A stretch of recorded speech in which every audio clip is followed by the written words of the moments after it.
Everyone. Thank you so much for joining us for our Lunch and Learn today, the fight to connect Maine. The popularity of this virtual Lunch and Learn series, along with virtual work and virtual school and countless Zoom holidays and happy hours throughout the COVID-19 pandemic, has definitely highlighted how essential reliable broadband internet is. Yet many Mainers are still without access. Next slide.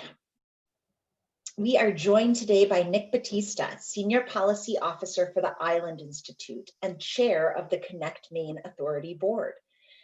Nick's going to explore with us today what is being done to ensure broadband connectivity across the state, and a little bit about why advocates in all sectors should care about this issue, and how you can help ensure a bright, reliable, accessible, and affordable digital future for Maine. Next slide. My name is Kathleen Neal. I am the Director of Policy and Partnerships at Maine Conservation Voters and Maine Conservation Alliance. Our organizations work to protect Maine's environment and our democracy by building diverse coalitions, influencing public policy, holding politicians accountable, and winning elections. A few technical notes for today's event. You are all muted, but we do want to hear from you. You can send questions to me, Kathleen, through the chat as they occur to you. You can find the chat by hovering your mouse over the bottom of your screen, and I'll keep track of the questions and ask them in the Q&A session at the end.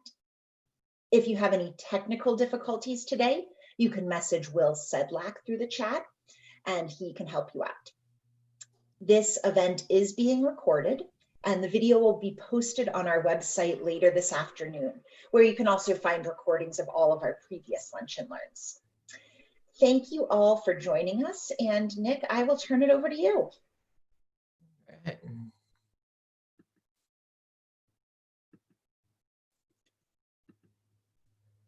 Okay, here we go. Is that working? Looking good. Looks great, All Nick. right.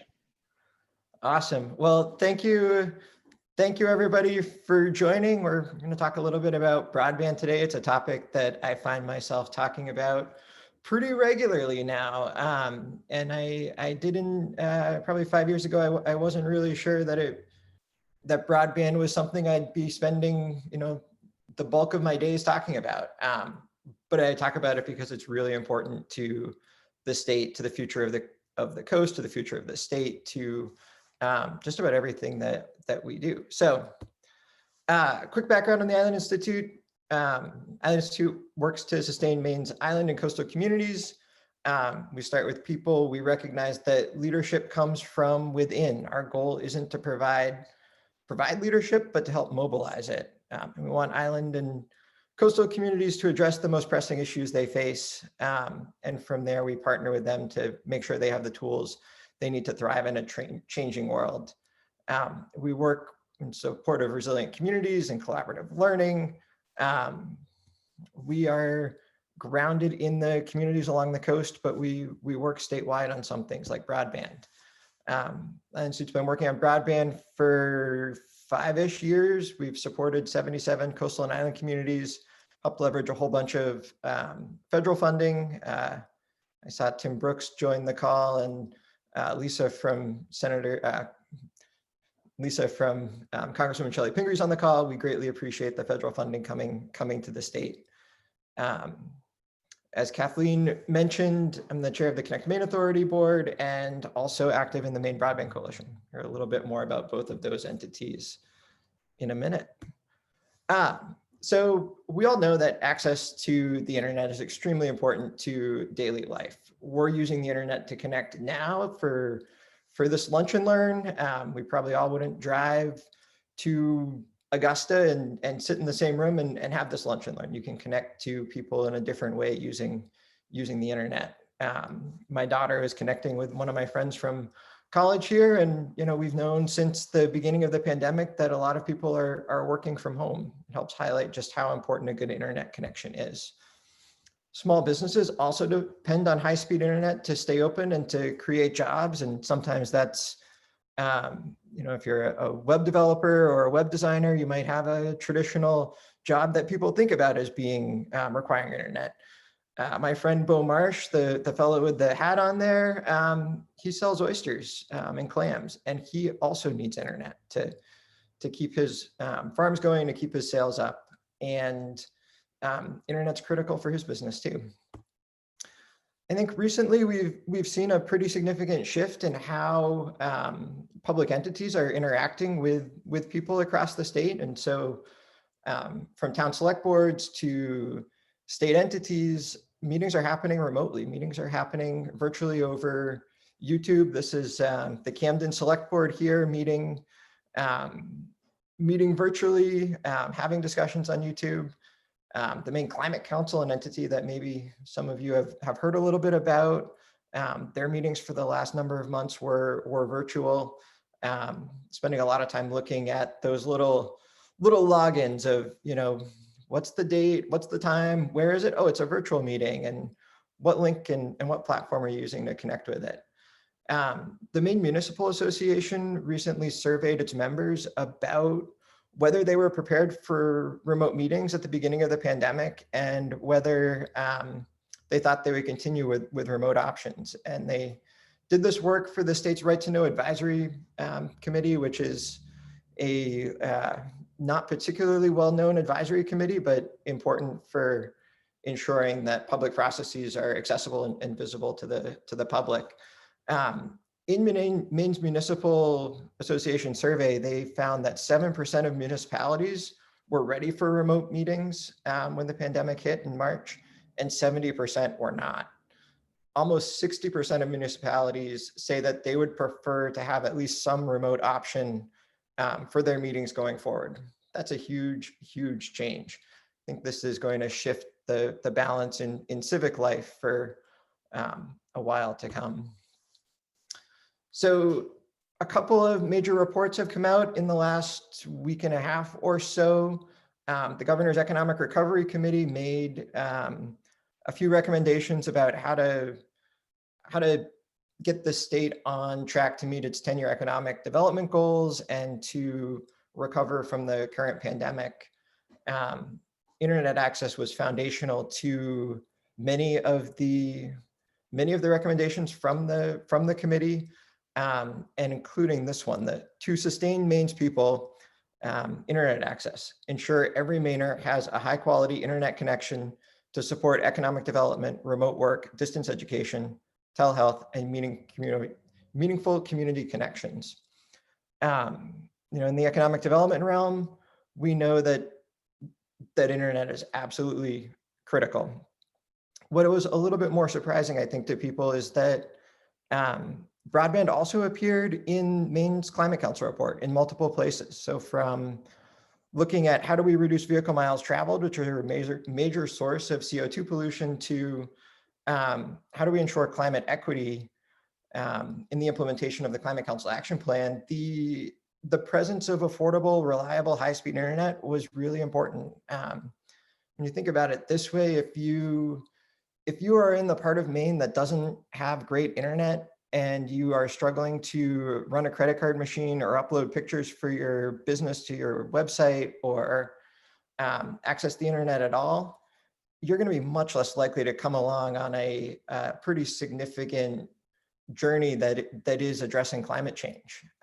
Talking about economy-wide transitions to clean renewable energy, it's tough to imagine what that looks like if you missed the digital revolution, and if you're feeling like you're stuck in the 90s or the 80s or even earlier.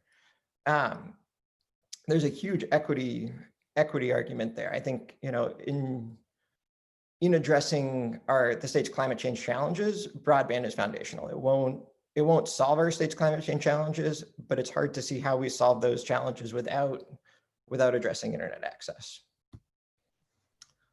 Unfortunately, your ability to have a good internet connection depends on a company seeing the business case for making a capital investment or receiving some sort of subsidy. We'll just sit here for a second and look at this. Broadband is place-based infrastructure. It's built street by street, utility pole by utility pole. State and federal subsidies are reserved for those areas that have worse internet than I had growing up in Falmouth in the late 90s.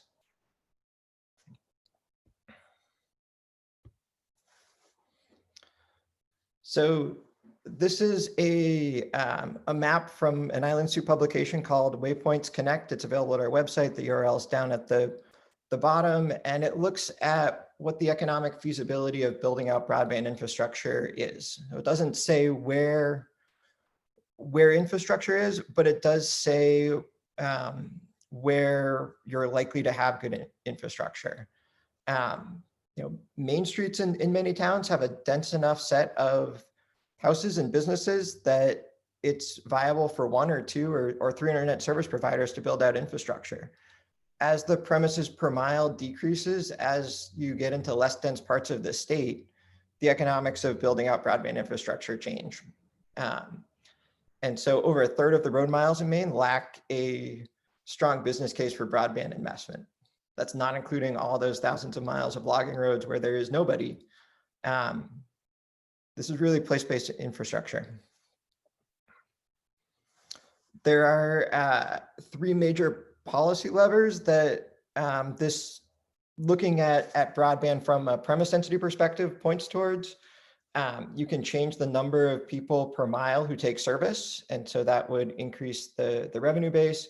You can provide a grant or subsidy to reduce the cost of building out to those areas, or you can provide an ongoing subsidy to support the development of private infrastructure. Those are sort of the three big ways that government entities are looking at how you improve the business case for building infrastructure in those places that lack it. Okay, we talked a lot about why broadband is important. You know it's important. We're here, we're talking virtually. A couple of quick basic concepts to just make sure everybody's on the same page. Broadband is measured in speeds, megabits per second, in down and up. Up is often the limiting factor. If my wife hopped on a Zoom call and I was trying to share this presentation and she was doing a Zoom call at home and trying to access a shared doc through a VPN, even though I have a good connection, our upload speed probably would be limited or challenged. Speed isn't the only measure that's important.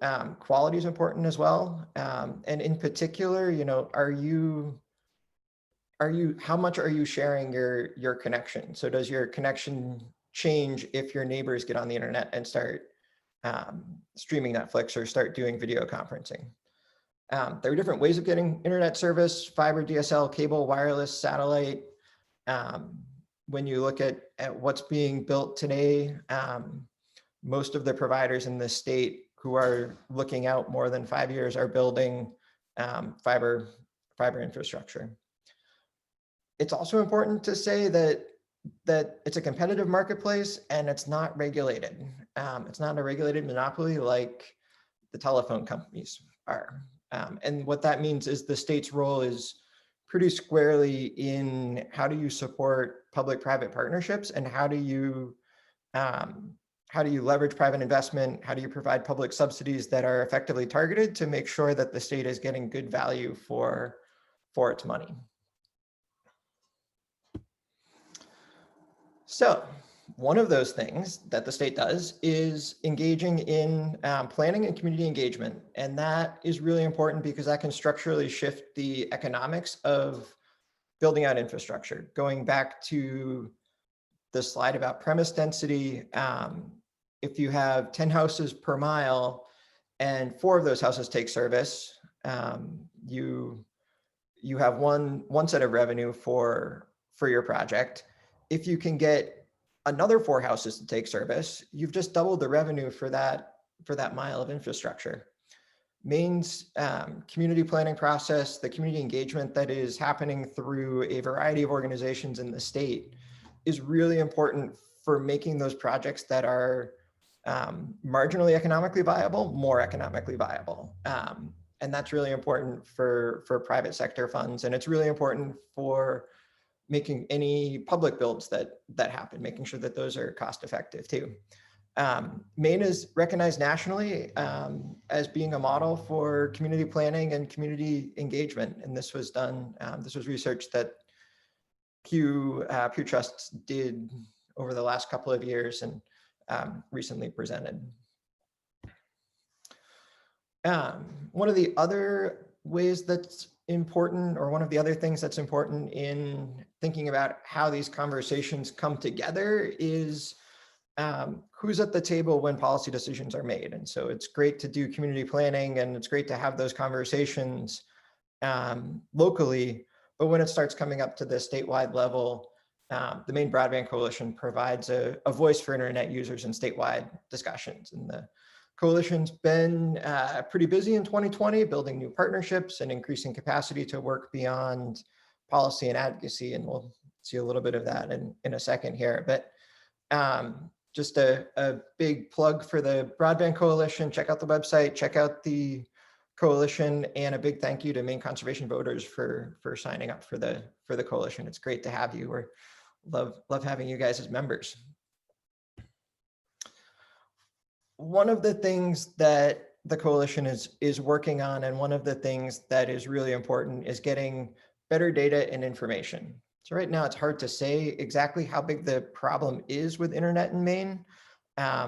It's really hard to say who's struggling with it from a statewide perspective. And we suspect that at least 83,000 houses in Maine don't have service as good as they had in Falmouth in the late 90s. But based on the data, we suspect that's undercounting too. So the Maine Broadband Coalition is recently launched a speed test campaign. And so this is to get people across the state to run a speed test at home on your computer. Would love for all of you on this call to do that. Please do it after the video after you're done streaming this, joining the Lunch and Learn or streaming this video, and turn off your VPNs and other devices that are taking bandwidth. But join the speed test, put yourself on the map that's coming up, help the state understand where people are challenging and struggling with internet connectivity. So if you run the speed test, you'll get a result that says, you've got whatever service you have. I have 110 most days here at my house. But then it puts you on a map like this. And so looking at these, the red dots, less than 10 megabits per second down, that means you're really struggling. The yellow dots are 25 down, and the green dots are better than 25 down. And so again, that 25.3 threshold, that's about what I had in Falmouth in the late 90s. So if you're seeing an area with a lot of red dots or a lot of red and yellow dots, those are people who are struggling to connect to the internet. Those are people who might have to drive to the library or drive to a store, drive to, they're not getting good internet at their home. They need to go somewhere to do the things that most of us take for granted. You can see the picture in the bottom corner of this. This is a group of community leaders from the Blue Hill Peninsula who were getting together this morning and having a discussion about how to improve internet in their area. I know a couple of the people who are on that call in the gray boxes. They don't have great internet at their house. Supporting video conferencing is hard for them. It's hard for them to show up on the video. The other thing to just note in this, Islesboro, the island in the middle of the Penobscot Bay here, they built a fiber to the premise project a few years ago, and they're having some of the best returns in the state. There are people who have over 500 megabits per second down on Islesboro coming out of the speed test project, which is wonderful.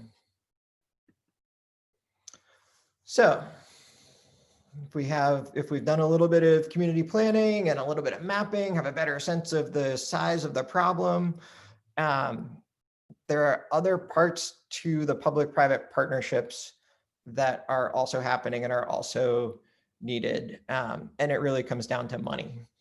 Thinking about, you can only go so far by helping to generate better data and helping to engage a community in this process. At some point, for internet service providers to build out to places where it's not economically viable, they need some sort of subsidy. And so one of the most exciting projects that I think has happened in the state this fall, at least, is the Connect the Kids Now program. And this is a program through ConnectMaine, partnership with the Department of Education, and using coronavirus relief funds to connect students and educators who don't have a connection, who didn't have a connection. The program came together really quickly in late October and ended up putting about $5.6 million out on the street to internet service providers to actually go out and build connections to connect 730 students and educators. This is a 2-month turnaround because of the restrictions on the money, which has meant a huge lift on the part of internet service providers.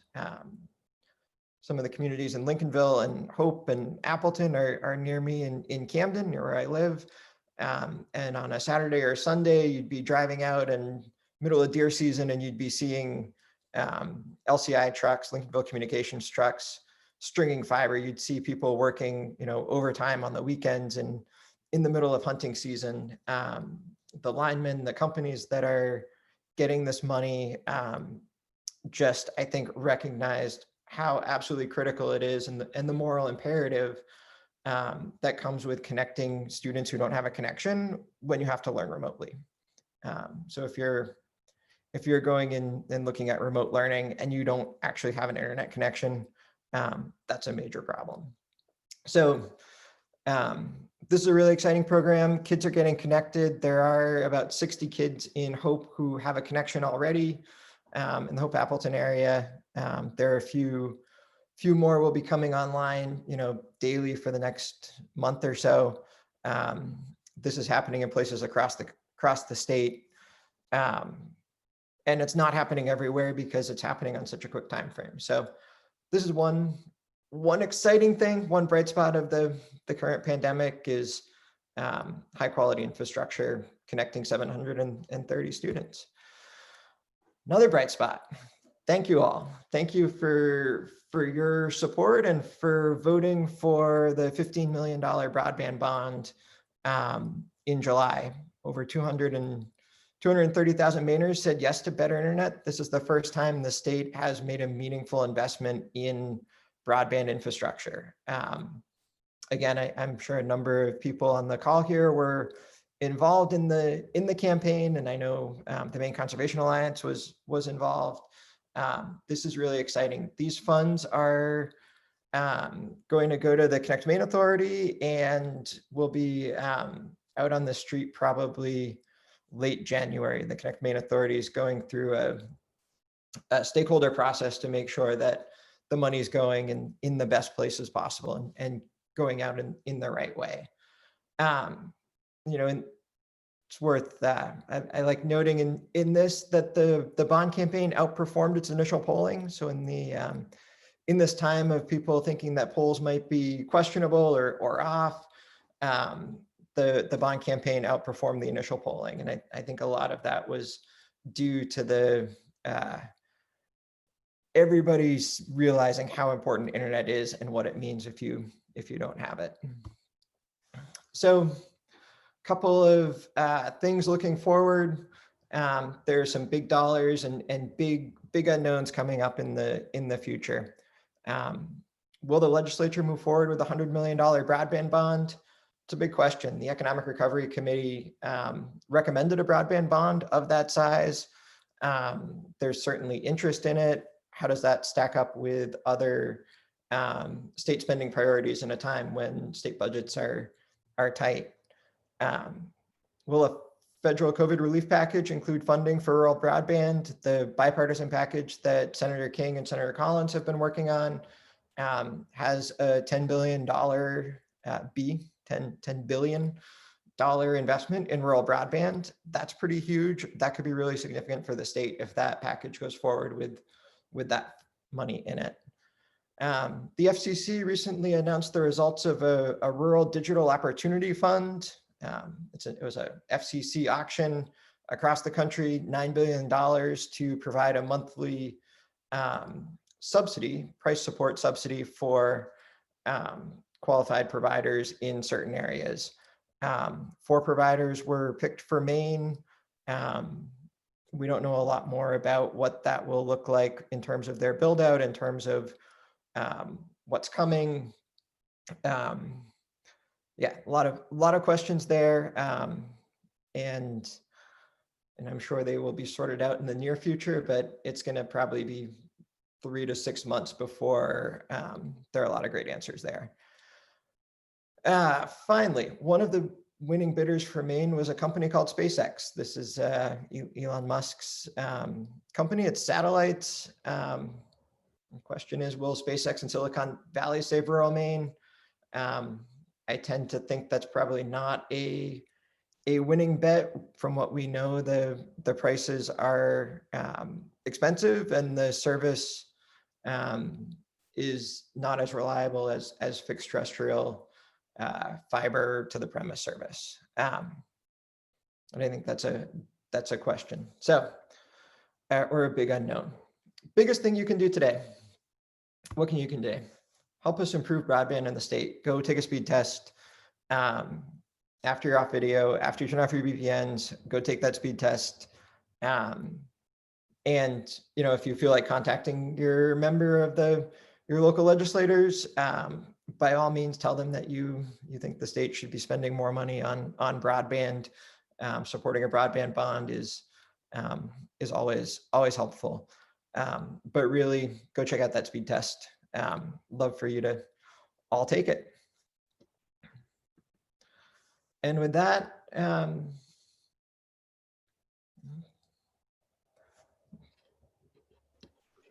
Nick, if you just want to stop, yeah.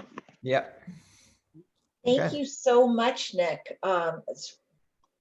Internet access has always been something that we needed, but in the last 9 months has become something that the world feels like it can't function without. So thank you. And our Lunch and Learn regulars know that this is the part of the program where we share a call to action, an opportunity for each of us to get more engaged in the day's topic. And you will see that we are aligned with Nick on this one. Go take the speed test. MaineBroadbandCoalition.org. We will also share that link in the email follow-up that you'll get later this afternoon, along with a recording of today's event. A reminder that you can send questions for Nick through the chat to me. We have a few already, so we'll just dive right in. Nick, you mentioned a couple of different providers. Could the state become a provider, and is that something that people are talking about or thinking about? I mean, that is a great question, and I think one of the important parts of that question is thinking about who owns the infrastructure. And so if you're a private company and you're spending your capital to build your infrastructure, you're expecting some sort of return on investment for that capital. If you're a public entity, if you're a community, a municipality, a regional entity, your return on that investment is the social good that investment provides. And so thinking about, who owns the infrastructure is important. At some point, there needs to be somebody to connect to the customer and manage the billing and connect your house. As Peggy Schaefer often says, who I think is on the call here, and the director of the ConnectMaine Authority, somebody's got to take the internet from your house and connect you to the big internet. And that's a function that the internet service providers are well suited to do, but that question of who owns the infrastructure and what would it mean for the public to own the infrastructure is a really, really good one. Yeah, it feels especially timely as we think about our other utilities, our electric utilities, and there are folks suggesting that the state should own those, our electric utilities. So just thinking before we build out the whole infrastructure, what do you think? What's the upside and the downside? I think there's a lot of private investment in internet infrastructure in the state already. I look out the window that I have here that I can see 4 different internet companies providing service. There are 4 different lines going on the utility poles. It's hard to see a wholesale state takeover of the internet, but at the same time, we should be asking questions about, what is the state getting for providing a subsidy? What kind of subsidy? Owning dark fiber infrastructure that allows for open competition across multiple different providers. So, instead of having 4 pieces of infrastructure, you could have 4 providers competing across 1 piece of infrastructure. That's a model that's worked well elsewhere. Thanks. Can tell that folks are thinking seriously about the speed test and want to know exactly what they need to do. So starting with the basics, you said to turn off the VPN. What is VPN and how do we know if we've turned it off? Yes, that's a good question. If you are connecting to your office and you're working remotely and you are in a private network, secure channel with your office, you're probably using a VPN. If you're just at home and you're not connected to somebody else, you're probably not using a VPN. I hope he doesn't mind my sharing it, but I saw the other day that on the speed test map that a US Senate internet service provider had popped up in Rockland, and I'm pretty sure that was one of Senator King's staff who took the test while having a connection to the US Senate. So his speed test was going from Rockland to DC and then doing the speed test from there. So much less Gotcha. reliable than just, but for those of us who are at our kitchen tables or in the corner of our guest rooms, we probably don't have to do anything extra. And just make sure you're not, you don't have a lot of web browsers open. Make sure that you're, if you can plug into your router, that's great. If you can do it without plugging in, that's also works. If you have an old router, you might not see the level of service that you think you have, and so it might be an issue with the infrastructure in front of your house, or it might be an issue with your router or the cables or the connections inside your house. But it does point to what you're experiencing as a user. Thank you. Do you know if in Maine, if speed tests are throttled by the internet service providers based on the level of, but based on what you're paying for? I don't think they are. I don't think they are. I'm not well enough versed in the technical details to know that. This speed test uses an open source speed testing software, and it goes and finds how long it takes to get to a certain place on the internet or the closest connection. And so okay, that's really helpful. Okay, we all know what we need to know to go do those tests and make sense of them. Go take it. Thank you. You talked a little bit about the role that schools have played, both the kids need internet access to go to remote school.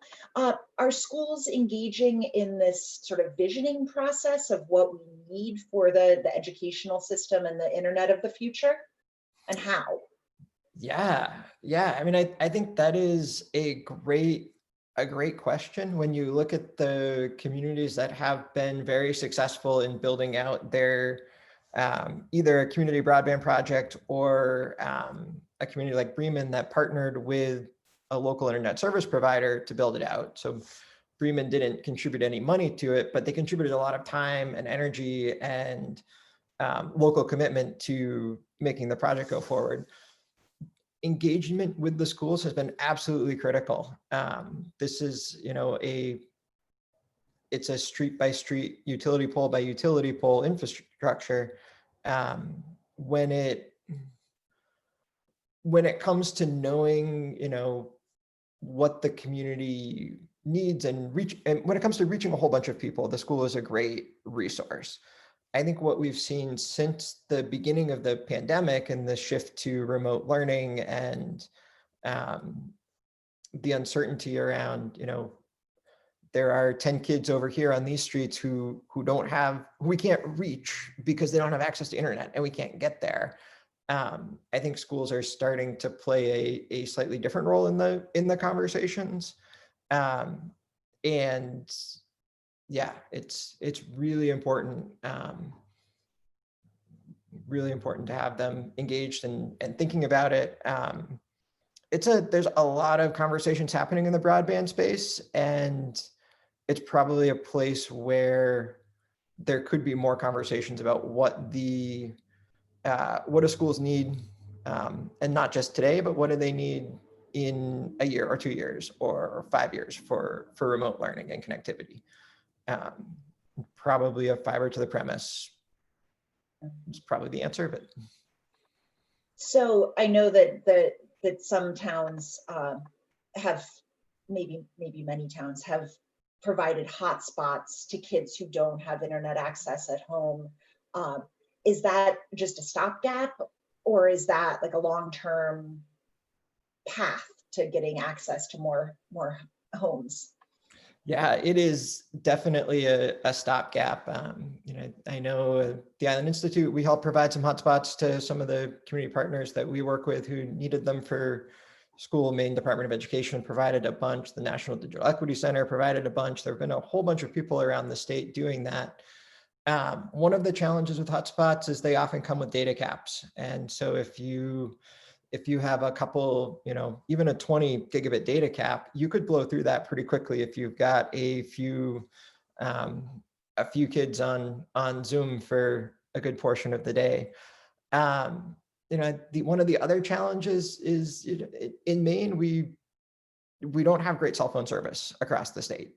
There are places where it's hard to get a cell phone signal. And if you happen to live in one of those places, a hotspot isn't going to help you all that much. And so Maine Department of Education provided, I think it was 26,000 hotspots at the beginning of the pandemic. A number of those ended up not being as helpful because people didn't have a cellular signal.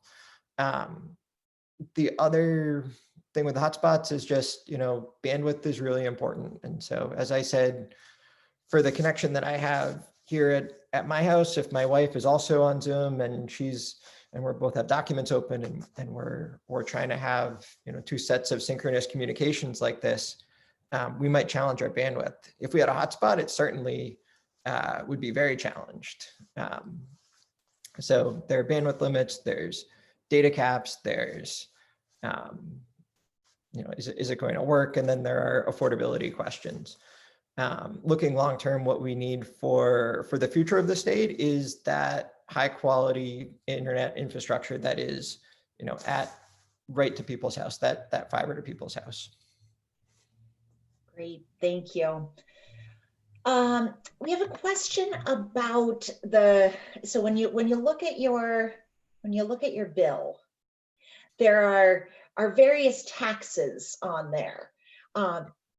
What are those? Where do they go? Where does that money end up? And is doing something good? Oh man, that is there are some ringers on this call providing questions here. I can't speak to all the fees and carve outs on the bill. There are some that might be around going for telephone service or related to supporting universal service for telephones.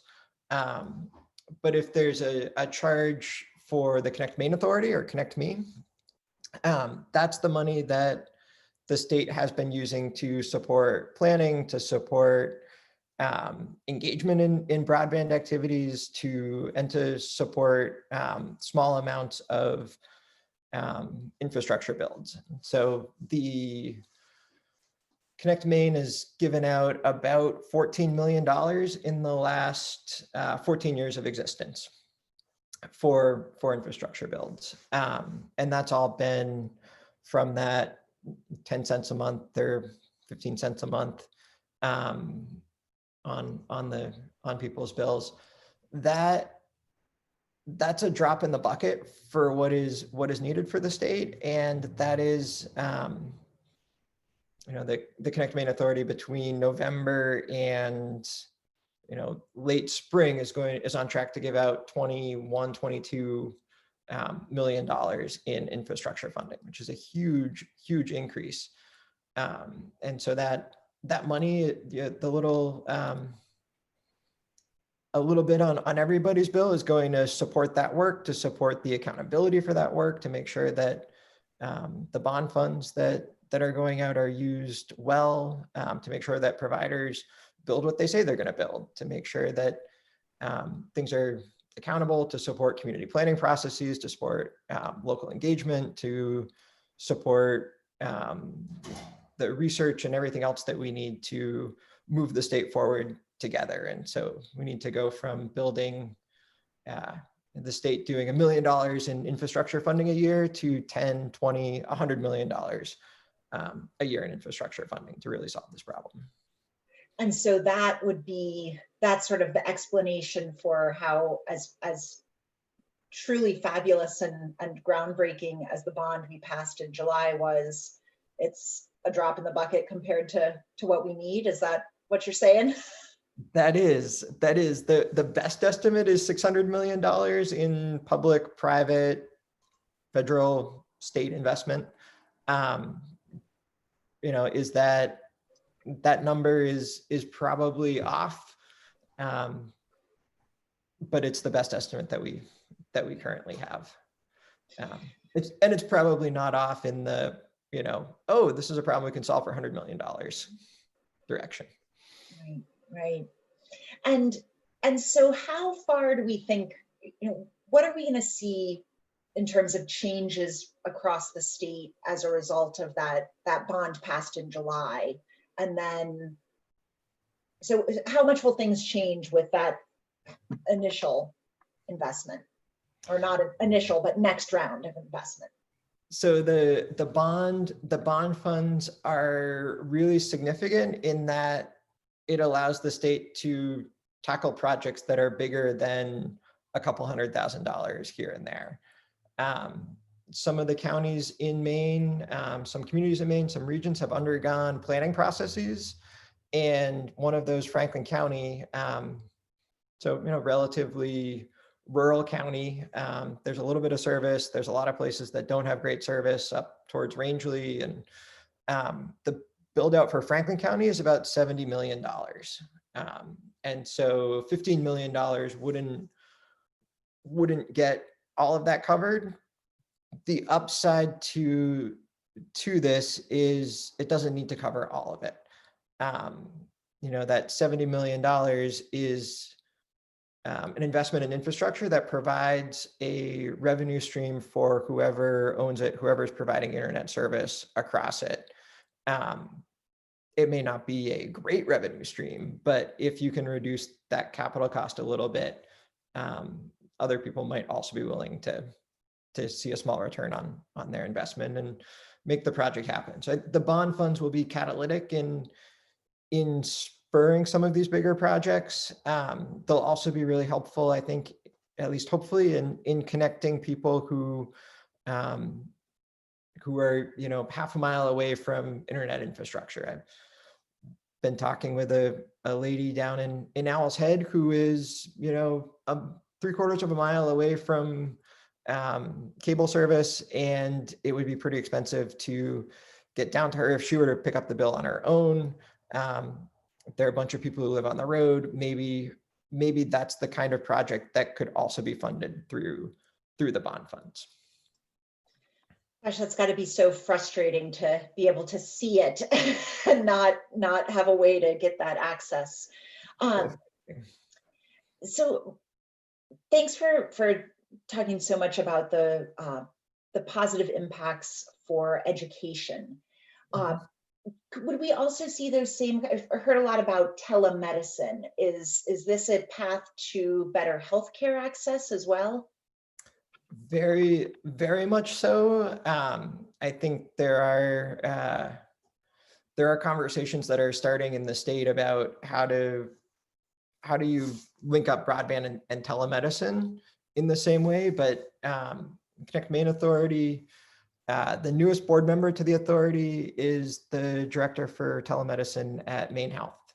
And so starting to make those linkages. We had a similar conversation to this with a group of telehealth experts a few weeks ago. If you're at a community clinic in Jackman or along the coast out on Swans Island or something, and you have a good connection and you can access a specialist or access, you might be able to access a different level of care than you can if you are just in that clinic. Particularly for island communities, the ability to not have to go and get on a ferry, go to the mainland, go to the hospital or go to the doctor's office, come back, maybe miss the ferry, maybe have to stay overnight for a couple of nights, hop on the ferry and go back to the island. It's huge for island communities, and I think it'll be huge for other communities as well. We're just scratching the surfaces of what's possible with telemedicine and understanding where the challenges are. As I'm sure you can imagine, the reimbursement structures from insurance companies and from through Medicare and Medicaid are complex and challenging in the best of circumstances. But really, it's coming. It's coming soon, hopefully. That's great. I'm really glad to hear that perspective's being added to the board. That's great. And you started to sort of get to beyond the convenience. There's also, it sounds like, a real financial, like a dollars and cents case to be made here. Does that extend beyond the individual level? I mean, it's obviously easier for me not to have to get on the ferry and stay overnight and all of that, but what's the value to, say, somebody who lives in Portland and has fantastic service right now, and how do we explain to them what the value is of extending internet access in rural Maine? Yeah, I think there's two parts to that. There's one, can we quantify the value of internet service to communities? And the answer is hopefully we're working on it. There's some interest in doing those economic studies, some interest in trying to suss out what we actually could say, but that's not really, I think, the question you're asking. And I think the important question here is, if you're in Portland and you are working or friends with, or people who don't have internet, it's really clear. If you go and vacation or have a camp, or you're otherwise ever get outside of Portland, you see places where internet service is really challenging. I think all of the video communications that we're doing make it really, really clear. I was talking with Josh Broder the other day from Tilson Technologies, and he was saying that, as the leader of a major tech company, there's nothing more frustrating than having one of your senior people who, lives out in Berwick or out, a little bit outside of the city, drop off the calls and not be able to provide you the information that you need and not be able to be part of the conversations in the same way because they have poor connectivity. I think, that is real for people, and it's real for people across the state. Yeah, thank you. You mentioned Islesboro is overperforming on that speed test map. Yeah. What can we learn? Can we copy and paste whatever they did to the rest of the state? Definitely. There are a lot of things about what Islesboro did that are worth learning from. And I think, they have a municipally owned dark fiber network.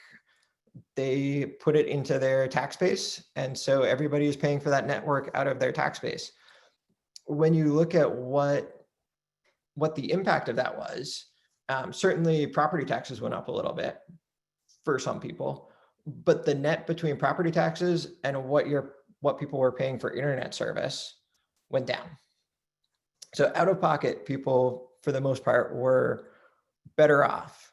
It was cheaper for them, more affordable for them to have the municipality own the infrastructure. They contract out the providing of service to GWI. The community then has control of the infrastructure. They have control of their future and their destiny. And I think they ran a very engaging community process, which is really important. If I'm sure there are many people here who have spent time in small town Maine. Trying to get millions of dollars out of a small town budget is challenging and requires significant community engagement. One of the things that slowed Islesboro down was their ability to attach to the utility poles. And that's been something that Maine's been challenged with for a number of years. The PUC regulates utility poles, and they've been going through various processes to make that process a little bit faster, a little bit better.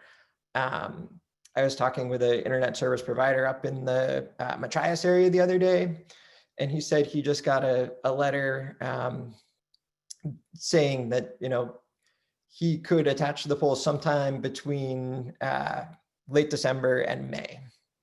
The poles would be ready for him to attach to. And this was a project that he was trying to get built out so kids could get connected. Just in time for summer vacation. Right, just in time for summer vacation. So that there's still some work to be done on pole attachment, but yeah, we can learn a lot from Islesboro. Well, so I was going to ask you to characterize the fight to connect Maine in one of two ways, but that story makes me think I should add a third. Is this a technological challenge, a financial challenge, or a bureaucratic challenge? It is some of all of those. I think it's mostly a financial challenge. With a little bit more attention and state subsidies, we could go a long way. There are some technical issues that would have to be worked through, but for the most part, we've been building fiber in this country for 40 years. We know how to do it. It's not that challenging. And distance isn't a problem there? No. Okay. And then regulatory wise, that's just a matter of timing. And so to accelerate it, might need to accelerate that process. But really it comes back to dollars, to money, to the public appetite for making this investment and for communities to be engaged in the process. So it sounds like maybe in addition to doing all of us running our speed tests this afternoon, we should also register our general support for broadband. How do we do that? Is there a way on that broadbandcoalition.org site that we can sign up to get more involved?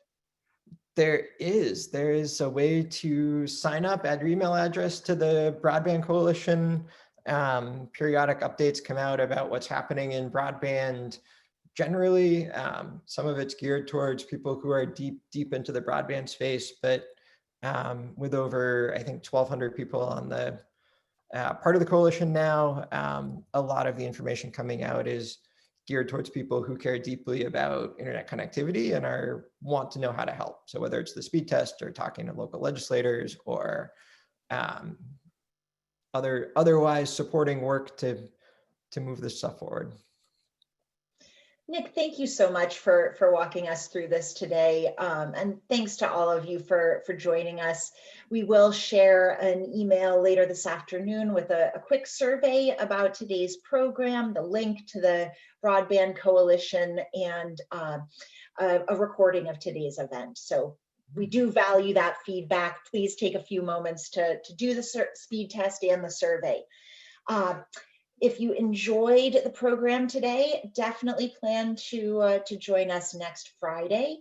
The virtual Lunch and Learn series has quickly become one of my favorite parts of the week, and I suspect that's true for many of you.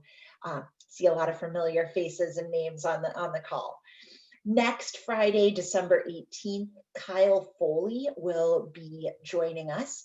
Kyle is the Senior Program Manager of the Gulf of Maine Research Institute's Sustainable Seafood Program. And she will join us to explore the role of fisheries in making food production more sustainable for the health of our planet. So I love a program that I'm hoping the call to action is to eat some Maine seafood, but we'll have to log in next week to find out for sure. Thank you all very much and have a great weekend. Thank you so much, Nick. Thank you all.